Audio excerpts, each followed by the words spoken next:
Ira Epstein of Linn Associates with your morning flash update for Jobs Report Day. Yes, it's come out. Today is Friday, August 6, 2021, 8:20 a.m. Central Time.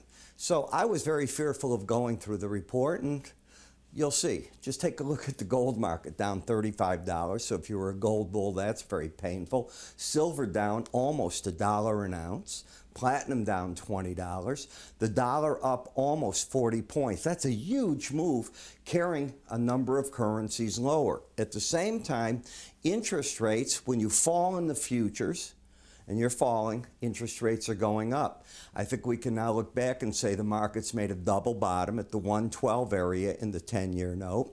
Grain markets getting a small bid, but they're basically stable in front of next week's WASDE report. So before we get too far, let's take a look at the jobs data and review it. You came in at 943,000 jobs. The first thing is that's a beat. Yeah, we know that there's COVID Delta. A lot of those numbers didn't get included depending on how actually I know how the survey was done. So maybe you get a little slippage next time, but this shows that we are adding the jobs. So that's important. It proves the Fed is on the right path. The unemployment rate, you know, it's always all over the board, but it fell 3 basis points, well, 0.3%. I like that the non-farms payroll, June, was revised upward to 938. That puts it in line. So you got a double whammy of strength here. June revised unemployment stayed as it was. Private sector added nice amount of jobs here. Government payrolls went up too. Remember, we're hiring teachers back. We're doing a lot of things at this point in time. The labor force participation rate is still the negative. It's not increasing, yet we're getting those jobs. So I look at that as a pretty nice base that when people come back to work, that you could add to this. Here's what you have to be looking at. The average job July hourly earnings went up $11. That's huge. So the market is paying more. That's sticky inflation. Got it? There's your sticky inflation. I don't think that's transitory. We'll find out if I'm right or wrong on that.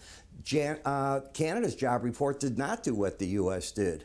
They were looking for 165. They came in at 94,000. When you look at the wholesale inventories, they'll come out at 9 o'clock.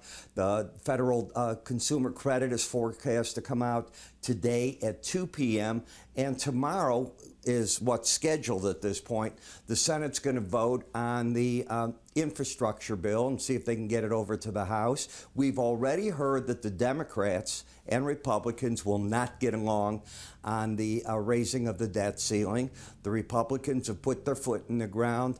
They know that there's a $3.5 trillion bill that the Democrats are, with the reconciliation, determined to pass, so they're not going to raise the debt ceiling.